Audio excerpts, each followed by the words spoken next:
très heureuse de vous retrouver en compagnie de Julie Lassalle-Ellul, qui a été oratrice du Congrès de Wans en 2017, si je me souviens bien, Julie, c'est ça? Donc, très heureuse d'accueillir pour cette nouvelle vidéo Good Vibe, la 24e déjà, mon invité du jour. Bonjour Julie, comment vas-tu? Bonjour, très bien, merci. Bonjour à tous. Très contente. Moi aussi, très contente de t'accueillir et de te revoir. Je vais présenter Julie pour que vous sachiez qui elle est. Donc, Julie, tu es somato-psychologue et réflexologue et tu accompagnes depuis maintenant 15 ans des enfants, des adultes aux émotions intenses, comme tu dis, et aux fonctionnements cognitifs différents, donc assez souvent des hauts potentiels, des hypersensibles, des personnes concernées par l'autisme, voilà. Et donc aujourd'hui, tu vas nous parler de méditation, mais plus particulièrement, tu vas répondre à la question de comment trouver les outils concrets quand on n'arrive pas à méditer. Parce que j'entends quand même très, très souvent des personnes qui disent, j'ai même entendu récemment quelqu'un qui disait, la méditation, ça ne marche pas pour le haut potentiel. Je ne suis pas aussi tranchée que ça, mais effectivement, pour certains, ça peut être difficile. Alors, si on commençait, Julie, par une question qui est, mais c'est quoi finalement méditer? Qu'est-ce que tu nous répondrais? Oui, je crois que c'est effectivement la bonne première question parce que beaucoup de gens disent « je n'arrive pas à méditer » parce qu'il y a peut-être un problème d'idées préconçues ou de représentation par rapport à la méditation. Parce qu'en fait, ne pas arriver à méditer, c'est pas possible, ça n'existe pas. Méditer, si on veut donner une définition très simple, je crois qu'il est partagé par tous les courants méditatifs, et Dieu sait s'il y en a, c'est pour ça aussi qu'on s'y perd un peu parfois. Méditer, moi je dirais que c'est juste être attentif au présent, à ce qui est là. Donc, si ce qui est là, c'est j'ai envie de bouger, j'ai 20 000 pensées dans la tête, je me sens pas bien, je suis hyper angoissée, je suis hyper impatient, etc., mais que j'observe ça, je médite, en fait. Donc, rater, ne pas arriver à méditer, quelque part, ça n'existe pas. Donc, s'il y a une définition peut-être à retenir, ce serait ça, juste être attentif et observer ce qui se passe, quoi qu'il se passe. Ce qui se passe, quoi qu'il se passe dans le corps ou autrement? Alors, on va peut-être, justement, j'avais prévu pour cette petite intervention de balayer ce que les gens ressentent et pourquoi ils disent qu'ils n'y arrivent pas à méditer. Et c'est vrai qu'on va voir qu'il y a que ça concerne plusieurs domaines. J'ai réparti ça avec les raisons corporelles, justement, les raisons intellectuelles et les raisons émotionnelles. Et effectivement, méditer, c'est peut-être observer ces trois plans, on va dire, le corps, les émotions, les pensées. Tout à fait. Donc, je ne sais pas si on peut directement enchaîner par… Alors, j'avais envie de proposer des choses concrètes, parce que bon, c'est bien d'en parler, mais c'est encore mieux d'expérimenter. C'est un peu mon credo, en plus, tu le sais, ma devise. Comment revenir vraiment à du pratico-concret. Du coup, voilà, on peut commencer par les raisons corporelles.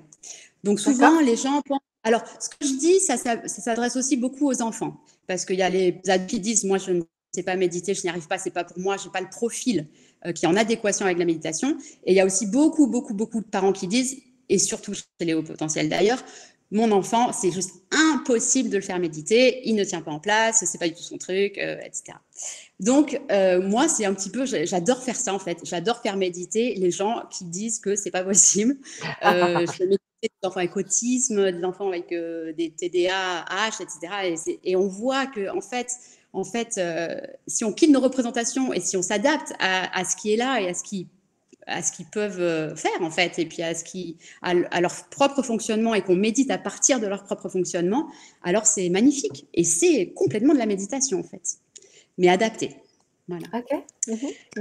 Donc, je partais des raisons corporelles. Donc, ce qu'on entend souvent, c'est je ne tiens pas en place, j'ai besoin de bouger. Fréquent. Donc, que ce soit à cause d'une hyperactivité, que ce soit parce qu'on a besoin d'être dans l'action, d'être stimulé tout le temps. D'ailleurs, souvent, on a besoin d'être dans l'action parce que… pourquoi? Là, je pose la question aux gens. C'est-à-dire que si on arrête d'être dans l'action, qu'est-ce qui se passe? Quelquefois, c'est là qu'on est un petit peu envahi par ses émotions, par ses perceptions, etc. Donc, il y en a qui bâtissent un peu leur fonctionnement sur l'action. Et c'est très bien. Là, il ne s'agit pas du tout de porter un jugement de valeur. Chacun fait comme il peut avec ce dont il a hérité, son éducation, son fonctionnement, son atypisme aussi, puisque c'est aussi beaucoup en lien avec le haut potentiel. C'est quand même le public majoritairement qu'on a ici, ou en tout cas l'hypersensibilité, etc. Donc, tous ces fonctionnements d'action, on entend, voilà, je ne peux pas parce que j'ai besoin de bouger, ou alors parce que la méditation, ça me fatigue, ou ça me fait mal partout. On entend aussi pas mal. Alors, à ça, j'ai envie de répondre, en fait, la méditation, c'est juste un révélateur de ce qui est. C'est-à-dire qu'on n'est plus happé par nos sens extérieurs, on est davantage concentré avec notre corps. Et du coup, ce qui est là prend beaucoup plus de place. Donc, la fatigue, on va la sentir davantage. Les douleurs, on peut les sentir davantage. Et l'impatience dans le corps, l'envie de bouger, on peut la sentir davantage quand on essaye de méditer. Mais ce n'est pas que la méditation nous rend comme ça. C'est juste que c'est là et que la méditation le révèle plus fort. D'accord. Voilà, donc ça, c'était un petit peu ce que j'ai pensé pour les raisons corporelles. Alors, d'un côté, j'ai envie de dire, donc, les gens qui ont besoin de bouger beaucoup, bah, c'est leur fonctionnement et c'est super. J'en profite pour dire d'ailleurs, je trouve qu'on le dira jamais assez, mais un enfant qui travaille, qui essaye d'apprendre quelque chose ou qui essaye de méditer, s'il a besoin de bouger, laissez-le bouger. Même pour travailler, on sait maintenant que au niveau des cognitifs, etc., c'est dans le mouvement aussi que les connexions peuvent se faire davantage. Et du coup, c'est par le mouvement qu'on arrive davantage à se concentrer, qu'on arrive à évacuer ses émotions aussi au fur et à mesure qui peuvent bloquer l'apprentissage. Donc vraiment, aucun souci, vous avez besoin de bouger, bougez. Et même en méditant, voilà, l'injonction. Alors effectivement, si on vous propose une méditation qui dit assis, pas bouger, tout de suite, quand on a ce fonctionnement-là d'hyperactivité dans le corps, bah forcément, ça va être compliqué. Mais si on trouve des méditations adaptées, avec du mouvement, peut-être pour commencer, graduellement, c'est ce qu'on va faire là tout de suite, on va faire un petit exercice concret, alors ça peut aller mieux. Et c'est vrai qu'on entend souvent, en fait, il y a méditation, par exemple, marcher, poser son attention sur ses pieds ou sur ses fesses qui se balancent à droite à gauche, c'est méditer. Faire la vaisselle, on peut poser notre attention sur la sensation de l'eau, etc. Si on pose notre attention, c'est méditer. En fait, c'est méditer à chaque fois qu'on sort de notre pilotage automatique de pensée et qu'on porte notre attention sur ce qui est en train de se passer sur un autre plan. Voilà. Du coup, donc c'est super d'avoir ce fonctionnement-là d'action, mais on sait aussi, et souvent on l'entend, que ça fatigue beaucoup quand on est un peu dans l'hyperactivité de l'action comme ça. Il y a des gens qui disent, bon, ben moi je suis comme ça, c'est super, c'est mon fonctionnement, c'est comme ça que je suis bien. Et en même temps, quelle dépense d'énergie, quoi. On aimerait bien quand même savoir se poser et ralentir et se sentir mieux dans son corps et peut-être moins obligé d'être dans l'action. Et c'est ce que peut nous apporter la méditation, je trouve, quand on a ce fonctionnement-là. Il ne s'agit pas de ne plus bouger autant, etc., mais peut-être d'être moins en dépense d'énergie et de mieux accueillir son propre besoin de mouvement. Parce qu'on l'aura accueilli à travers la méditation. Donc, il y a cette notion de conscience de ce besoin de mouvement, quoi. C'est pas si je comprends bien, c'est pas pour toi un problème entre guillemets de bouger. Ce qui est important, c'est de le faire en conscience. C'est ça que je comprends. Oui, en conscience, en validation de son propre fonctionnement, quand on l'observe et quand on apprend sans y porter de jugement de valeur, parce que c'est ça aussi la méditation, c'est on observe, mais on dit pas c'est bien, c'est mal, et on dit pas c'est à cause d'eux. On ne cherche pas non plus de justification ou d'analyse. Et plus on va faire ça, plus ça va nous aider à accueillir profondément, avec bienveillance, notre fonctionnement. Et du coup, bouger, on bougera toujours autant, mais ce sera moins un problème. Et si c'est moins un problème pour nous, ce sera peut-être moins un problème pour les autres aussi. Ok. Donc, je vous propose un petit exercice pour commencer, qui se fait debout et qui est vraiment fait pour ceux qui ont vraiment besoin de bouger et pour qui c'est difficile de passer de la stature « je suis dans mes activités du quotidien » à « je médite ». Le gap est trop important. Donc, pour cela, c'est une petite méditation que j'ai appelée la respiration du judoka, qui se fait debout et qui est très utile dans les transitions, justement. Donc, en principe, pour l'instant. Oui, tout à fait. S'il y a des enfants d'ailleurs de vous, là, les uns et les autres, vous pouvez les amener avec vous parce que c'est une méditation en général qu'ils aiment beaucoup, qui est assez ludique. Donc, si vous voulez bien, on peut se lever. Ok, moi, je ne vais pas le faire parce que je suis attachée, mais je vous regarde. Vous me voyez bien, là, ça va? Attends, je vais… Oh, voilà, ça va encore être mieux comme ça. Voilà. Donc, on va commencer. Donc, on peut garder les yeux ouverts ou fermés, comme on veut. On va avancer un petit peu les genoux, plier un petit peu les deux genoux, et on va essayer de voir déjà comment on se sent. Est-ce que déjà, on est dans une… Donc, on essaye d'être un peu en introspection, comme ça. Est-ce qu'on est dans une attitude de rejet? Déjà, de se dire, je n'ai pas tellement envie de le faire, j'y crois pas. Où est-ce qu'elle veut nous amener ça là, voilà. Ou est-ce qu'on est plutôt ouvert? Est-ce qu'on est encore en train de penser à tout ce qu'on a fait avant, tout ce qu'on va faire après? Ou est-ce qu'on peut être là? Est-ce on sent notre corps dense, bien présent, ou est-ce qu'on le sent un peu faible et un petit peu prêt à faire autre chose? Et tout ça, on n'y apporte pas de jugement, juste on observe. Voilà. Chacun observe un peu sa météo intérieure, son état intérieur, sans aller trop loin, sans que ce soit une grande quête abyssale. Voilà. Donc maintenant, on plie un petit peu les genoux et puis on va monter les bras au ciel comme un oiseau qui ouvre ses ailes, là, sur un inspire avec le nez. Ça fait ça. Ensuite, on pose nos mains sur la tête et on reste en apnée quelques secondes. Et on va expirer le plus longtemps possible en poussant nos mains vers le plafond et en s'ancrant dans le sol en même temps. Nos talons, on ne décolle pas nos pieds, nos talons s'enfoncent dans le sol et on tire vers le plafond. Et on va jusqu'au bout, jusqu'à ce qu'on ait plus d'air, on va au bout. Quand on n'en peut plus, qu'on n'a plus d'air, on prend tout d'un coup avec la bouche. Et c'est là que le judoka arrive. Voilà, on expire tout d'un coup, le plus fort possible, et on se met comme un judoka en posture de combat. Voilà, bien stable. Et on repart.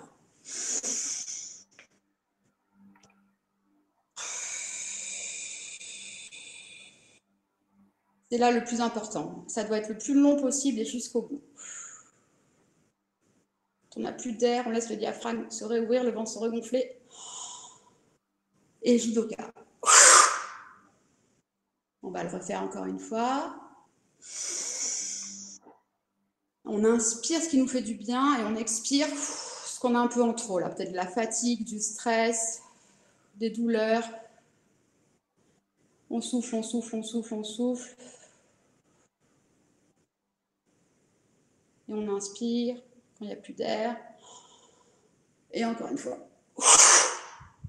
Voilà, maintenant je ne parle plus. Chacun pour soi le fait une dernière fois.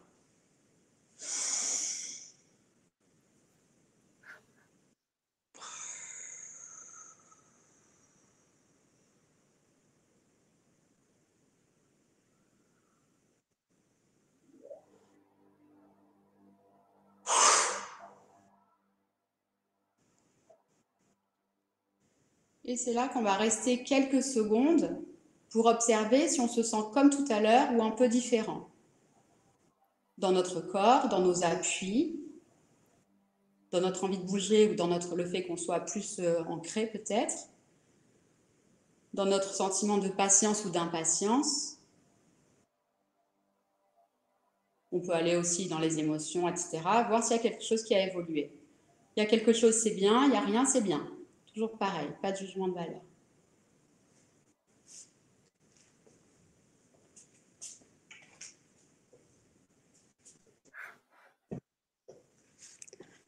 Voilà. Merci Julie. On peut peut-être demander dans le chat, pour les personnes qui sont en direct, ils ont envie de partager quelque chose par rapport à cet exercice. Est-ce que c'est un exercice que tu proposes de refaire régulièrement? Qu'est-ce que tu nous inviterais? Alors, je trouve ça très intéressant de l'inscrire comme un rituel vraiment dans la vie de la famille, même au quotidien. Quand il y a des enfants, je leur propose de faire ça soit avant d'aller se coucher, soit au retour de l'école.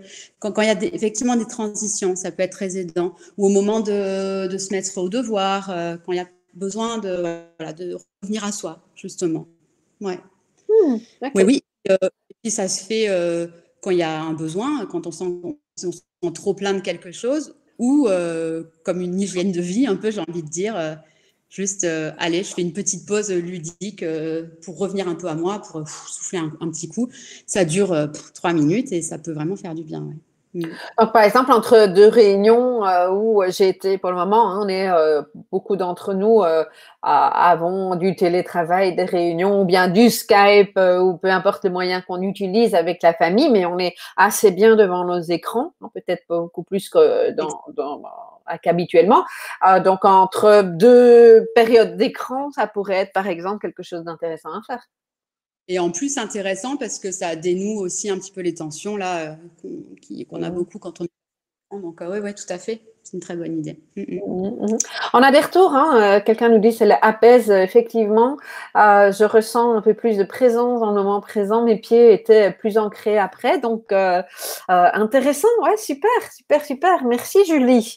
Alors, où est-ce que j'en suis dans mes questions, moi? Je te laisse reprendre le lead parce que je ne sais plus. Oui, voilà, donc là, on a abordé un petit peu les personnes qui disaient moi, je ne peux pas méditer parce que je bouge trop. Ouais. Maintenant, j'avais envie de parler de ceux qui disent je ne peux pas méditer parce que je pense trop et que j'ai des pensées dans tous les sens et que quand je médite, c'est encore pire. Il y en a partout, partout, partout, partout. Donc, la bonne nouvelle, c'est que personne ne demande de ne pas penser. Méditer, c'est pas ça non plus. C'est pas du tout arrêter de penser. Le fait de penser est inhérent à Je notre rigole parce que moi, c'est ce que j'ai pensé pendant des années, il y a longtemps, mais je croyais vraiment que c'était ça. Donc voilà, merci de le soulever. Oui, mais du Bouddha, en fait, tous méditer, c'est être comme ça et on bouge plus et on pense plus. Alors qu'en fait, non, c'est dommage. Et c'est ça. Et puis du coup, et moi, c'est tout le temps. Hein, c'est que je suis confrontée à des gens qui disent ah mais non, j'ai complètement raté. J'ai pensé à plein de trucs pendant toute la méditation. Mais c'est pas du tout un problème.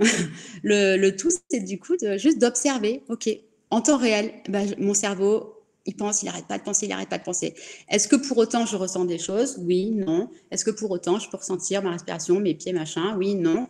Est-ce que là, du coup, non, je suis vraiment pilote. Je peux pas plus être prêt à aucun moment et on observe ça en fait et c'est ça qui compte et ça tous les courants méditatifs le disent aussi on peut faire vraiment des allers-retours dans notre pensée et c'est pas un problème en fait l'essentiel c'est de revenir à sa méditation. Mais c'est ça, donc de revenir au corps, hein, de laisser les pensées repartir. Moi, ce qui m'a aidé, c'est l'image que quelqu'un m'a donnée un jour. Ben, c'est comme un nuage, tu le laisses repartir. Voilà, moi, c'est ce Voilà, qui m'a aidé. Il y a probablement d'autres métaphores et d'autres moyens de l'exprimer, mais de qui les laisser concernent circuler et de pas se juger aussi. Ah bah oui, je pense à ma liste de courses, pas grave, aucun problème, je reviens. Ah ben là, j'ai pensé à ça. Pas grave, je reviens. Voilà. Et de laisser passer, et c'est pareil avec les émotions d'ailleurs. Et vraiment cette notion, moi aussi, qui m'a beaucoup aidé, de laisser circuler, de laisser passer. On se désidentifie du coup.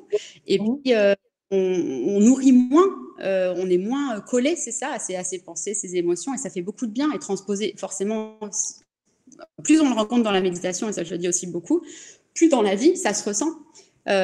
Puisque ce qu'on a pris l'habitude de faire en méditation, forcément retranscrit dans la vie, ça nous aide vraiment pour le quotidien. Donc si nos pensées et nos émotions, c'est moins grave en fait, on a un rapport c'est moins grave de fonctionner comme ça pendant la méditation, dans la vie de tous les jours, ce sera aussi moins grave. Donc ça, c'est hyper intéressant, je trouve. Du coup, voilà, c'est un peu les raisons intellectuelles. Donc, voilà. Alors, c'est vrai que laisser circuler, c'est une bonne idée. Mais là, aujourd'hui, j'avais envie de proposer autre chose. C'est de jouer avec sa pensée. C'est proposé avec toi en 2017. Je crois que j'avais proposé déjà un petit exercice comme ça. Donc, on va faire un truc du même style. Donc, je vous invite à fermer les yeux. Donc là, arrêtez de nous regarder avec Nathalie, si vous pouvez. Regardez tous les yeux. On va plus bouger.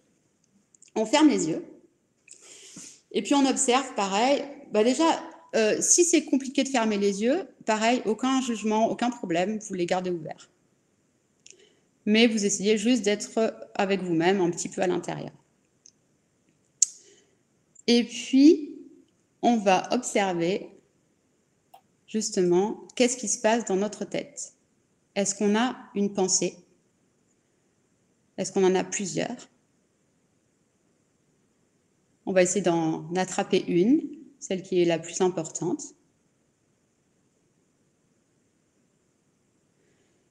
Et on va voir, on va un petit peu jouer avec. Donc, c'est-à-dire, on va se poser des questions. Par exemple, où est-ce qu'elle se situe dans notre corps? Est-ce que c'est dans tout le corps ou est-ce que c'est dans la tête? Et si c'est dans la tête, à quel endroit de la tête? Et si on ne sait pas, on ne sait pas. Hein. Mais est-ce que ça prend toute la tête? Est-ce que c'est d'un côté ou de l'autre? Est-ce qu'on a l'impression que c'est une petite pensée? Est-ce que c'est une grosse pensée?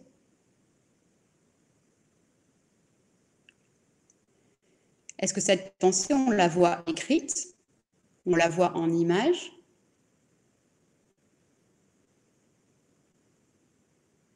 Ou est-ce qu'elle est informe? Est-ce qu'on l'entend? Est-ce qu'elle a notre voix? Ou est-ce qu'elle a la voix de quelqu'un d'autre?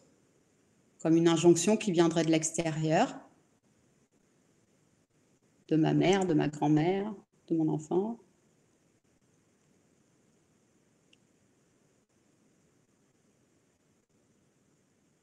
Et puis, si on a réussi à la localiser, on va l'envoyer ailleurs. Si elle était plutôt au niveau du front, on va essayer de l'envoyer, je ne sais pas, au niveau des pieds. Aucun problème si ça ne nous parle pas, aucun problème si on n'y arrive pas. C'est juste une proposition comme ça, avec légèreté.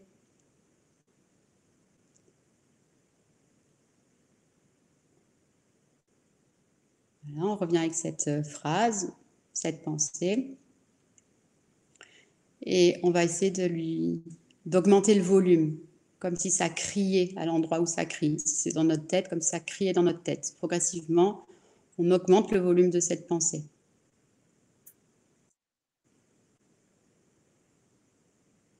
Et encore, et encore, et encore, et encore, et plus fort, et plus fort, et plus fort, jusqu'à ce que ça prenne toute la place, vraiment que ça nous envahisse complètement. Et puis on baisse le son, progressivement. Ça réduit, ça réduit, ça réduit. Jusqu'à devenir un murmure, jusqu'à ce qu'elle n'existe pratiquement plus.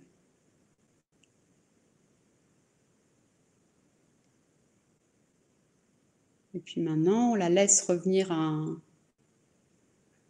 un volume normal. Est-ce que c'est aussi fort que tout à l'heure ou est-ce que c'est moins fort? Est-ce qu'elle bouge, cette pensée, ou est-ce qu'elle est fixe? Est-ce qu'elle est agitée ou est-ce qu'elle est calme? Est-ce qu'elle est accrochée ou est-ce qu'elle circule, justement? Est-ce qu'elle est bousculée par d'autres pensées ou est-ce qu'elle est assez seule? Et puis maintenant, on va lui faire avoir une autre voix. Une voix peut-être un peu comique, une voix d'un acteur qu'on aime bien ou d'un personnage de dessin animé.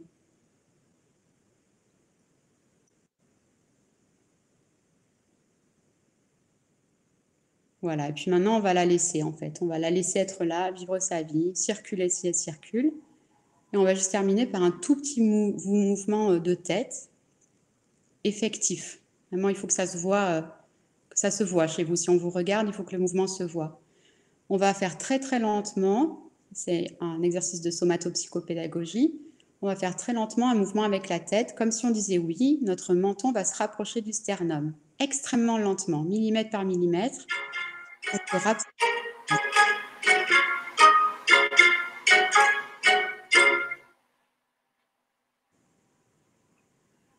Tout doucement, tout doucement, tout doucement. On ne cherche pas à aller trop loin, on se fait pas mal.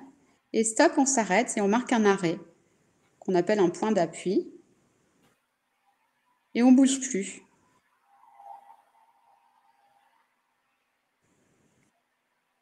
On arrête, voilà.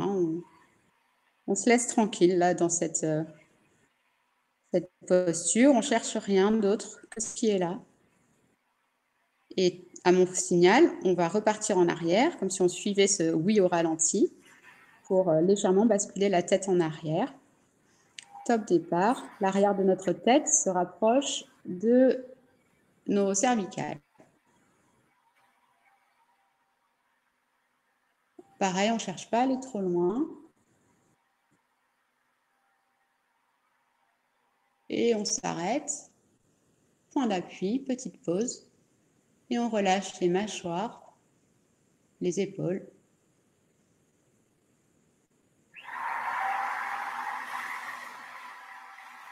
Les fesses, les pieds.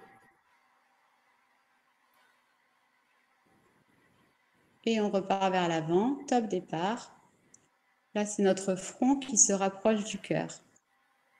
Comme si on venait regarder notre cœur avec la même lenteur,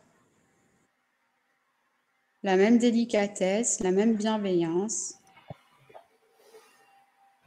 On essaye de ne pas réfléchir, juste de se laisser faire, d'être avec ce qui est là et d'accueillir ce qui est là, même si c'est le chaos ou même si c'est la sérénité. On ne retient rien, on laisse juste circuler tout ce qui est là. Et point d'appui, on ne bouge plus.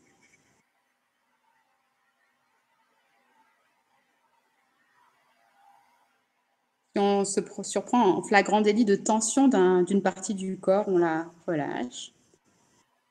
Les épaules, les bras, les fesses.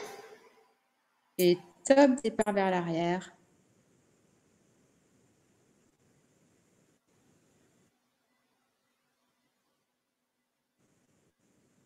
C'est comme si notre pensée de tout à l'heure, on l'a baladée aussi un peu d'avant en arrière, si elle est encore là. On ne cherche pas à la retenir, bien sûr, mais si elle est là, on continue de jouer avec. Et top, on s'arrête, point d'appui. On relâche et on va le faire une dernière fois. Top départ.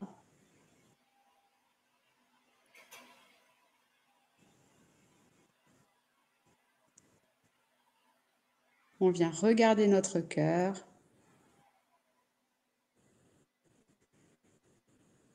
Si on n'est pas à l'aise, on peut garder les yeux ouverts pour faire tout ça. On va encore un peu plus loin que tout à l'heure.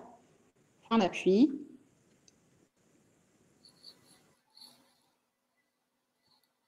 On se laisse tranquille quelques secondes.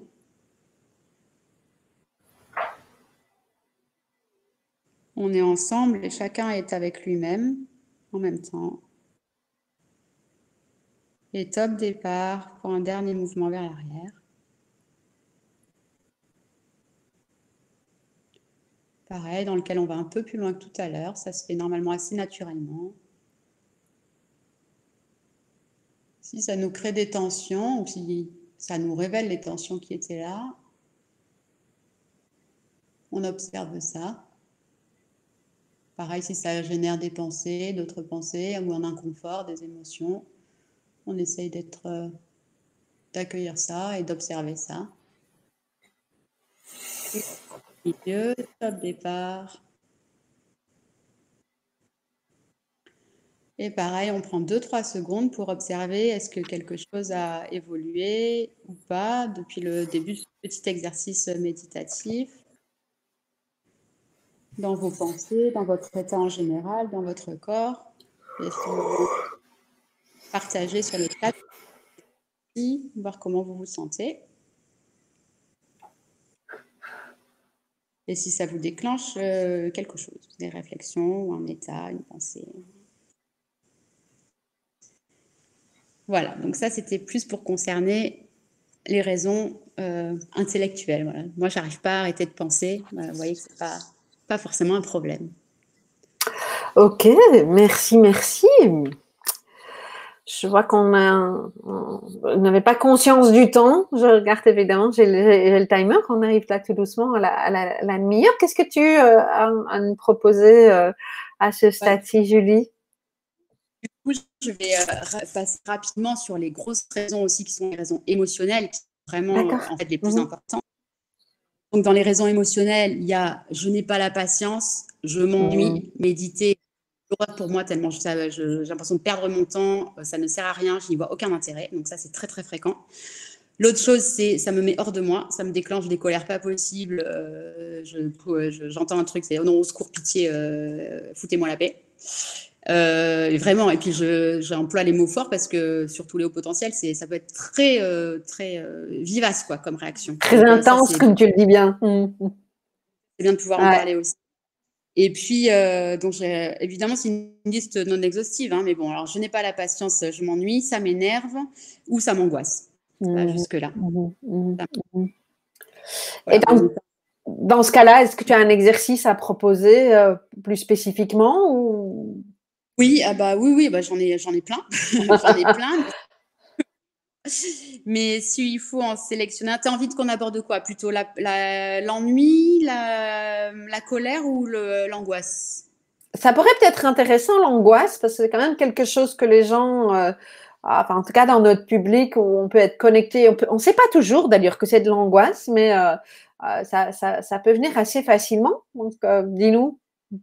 J'aime bien la définition de l'angoisse qui est celle qu'en fait l'angoisse c'est une accumulation de plein d'émotions qui n'ont pas pu être triées au fur et à mesure. Donc ouais, effectivement, c'est intéressant. L'angoisse, alors bah, je vais peut-être pouvoir parler, comme je l'ai évoqué à plusieurs reprises, là, du fait que surtout en ce moment, avec la crise sanitaire, on ne peut plus trop se projeter vers le futur et vers l'extérieur. Et du coup, bah, c'est vrai que c'est un peu le moment d'être un peu mieux avec nous-mêmes. Et pour certains, bah, c'est pas facile. Donc on a vu là que beaucoup de gens se ruaient pour continuer à un peu faire comme si de rien n'était, en meublant aussi beaucoup de choses, en gardant la continuité pédagogique, en gardant le boulot, etc., ce qui est très bien. Et puis d'autres se ruaient sur tous les Netflix, les trucs ou le bricolage qu'on n'a pas pu faire, le tri, de ça machin. Et en même temps, c'est aussi des fois par peur et par non-apprentissage, parce que c'est un véritable apprentissage aussi de se relier à un autre rythme, à plus de lenteur, à plus de relation à soi, etc. Donc, et pour certains, ça fait peur. Voilà, ça fait très peur et c'est normal peur parce qu'on n'a pas été habitué, parce qu'on n'a pas appris, parce que le monde entier nous dit d'aller à l'extérieur tout le temps. Donc là, tout d'un coup, la proposition d'être seul avec soi-même, ça peut être extrêmement angoissant, effectivement. Donc un petit exercice vraiment tout bête et de base. C'est vrai que c'est bon, voilà, on n'a pas beaucoup de temps, donc je vous propose ça. C'est pour ceux qui sont aussi concernés par l'hypervigilance. Ouais. On voit beaucoup dans nos profils aussi, c'est-à-dire on a tellement peur qu'on nous amène là où on n'a pas envie d'aller. On a tellement ce cerveau qui est capable d'imaginer tous les scénarios possibles. On a tellement toute cette hyperesthésie, tous nos sens en alerte en permanence, que fermer les yeux et être à l'intérieur de soi tout seul, c'est très compliqué. Donc là, je vais vous proposer un petit exercice qui amène graduellement à l'intérieur de soi, de manière sécure, d'essayer d'aller trouver de la sécurité dans ce passage de l'extérieur à l'intérieur. Là, pareil, s'il y a des enfants, ils peuvent venir parce que c'est très très simple en fait, c'est assez basique. Donc, ce que je vous propose, c'est d'être dans votre assise là et de sentir vos pieds sur le sol. D'abord, on va être un peu en lien avec notre posture. Donc, est-ce qu'on sent la solidité sous nos pieds? Ou est-ce que nos pieds sont un peu en l'air, déjà prêts à bouger? Ou est-ce qu'on ne sent pas nos pieds? Pareil, on ne juge pas. Juste, on essaye de voir où on en est avec ça. Est-ce qu'on sent nos jambes assises sur la chaise, en lien avec le contact, nos fesses, l'arrière de notre dos peut-être, nos mains posées sur nos jambes peut-être? Est-ce que tout ça a un goût de solidité, de lourdeur ou de légèreté? Voilà, on fait un petit point. Et puis, on va garder les yeux ouverts, donc, et on va regarder le plus loin possible. On va trouver quelque chose le plus loin possible et on va laisser notre regard sur cette chose-là, quelques secondes. En restant avec notre corps et nos appuis. Et puis, on va se rapprocher un petit peu et regarder quelque chose d'un peu plus près. Et pareil, on n'oublie pas de respirer, c'est tranquille. On reste un peu fixé sur ce point. Et maintenant, on regarde quelque chose très près. au plus près de nous. On essaye de ne pas loucher et on reste quelques instants tout en restant avec notre corps, nos appuis, notre respiration. Voilà, est-ce qu'on a un sentiment d'angoisse ou est-ce qu'on a un sentiment de sécurité, ni l'un ni l'autre? On reste avec ce qui est là. Et puis, on va fermer les yeux. Et là, on va rester actif, en fait. Et on va rester un peu... on va pas aller... On n'est pas obligé d'aller profondément, en fait. On n'est pas obligé d'aller dans des tourbillons d'émotions. On va rester un peu en surface, juste derrière nos yeux. Essayer de voir qu'est-ce qu'on voit. Est-ce qu'il y a de la lumière derrière nos paupières? Est-ce que c'est plutôt clair? Est-ce que c'est plutôt sombre? Est-ce que c'est la lumière du jour qui filtre à travers nos paupières? Ou est-ce que c'est autre chose, comme des lumières qui venaient un peu d'ailleurs? Est-ce que ça bouge ou est-ce que c'est fixe?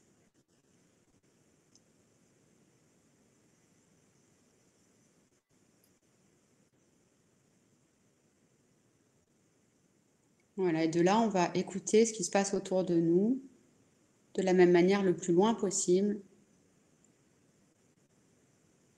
Tous les bruits qu'on peut entendre au loin.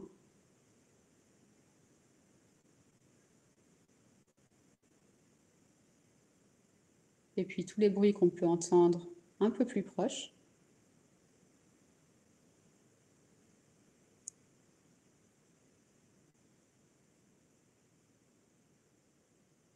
Et encore plus près, peut-être entre l'écran et nous, très près.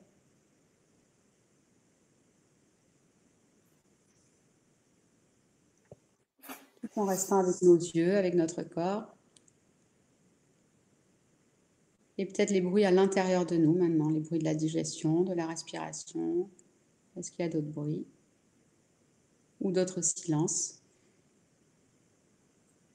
Est-ce que c'est agité? Est-ce que c'est calme?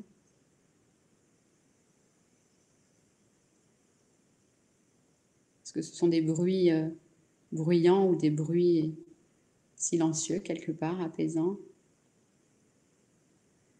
À l'inverse, est-ce que c'est un silence bruyant ou est-ce que c'est un silence silencieux? Voilà, et on reste juste 3 secondes avec ça. Et quand c'est le bon moment pour chacun, on peut réouvrir les yeux, peut-être bailler, s'étirer et observer comment on se sent. Voilà. À l'issue de ce petit exercice et à l'issue de toute cette petite intervention. Donc, ce sont vraiment que des mini-exercices, comme un peu des préambules à d'autres formes de méditation. Voilà. Merci beaucoup pour ces petits exercices et puis surtout, je pense que tout un chacun va pouvoir réécouter la vidéo puisqu'elle reste en ligne pour pouvoir refaire les exercices. On peut choisir un des 3 exercices que tu nous as proposés. Ça peut être effectivement sympathique. Merci beaucoup, Julie, pour ton intervention, pour ces bons conseils. Le mot de la fin pour terminer cette intervention. Alors, je pense qu'on a perdu Julie. Alors, on l'a perdu au bon moment. Il n'y aura pas de mot de la fin, c'est moi qui vais le donner. Bon timing quand même. Ça s'est arrêté juste quand il fallait. Merci beaucoup, Julie. Elle nous entendra si elle réécoute cette vidéo. Et je vous retrouve tous très prochainement pour une nouvelle vidéo Good Vibes. À bientôt.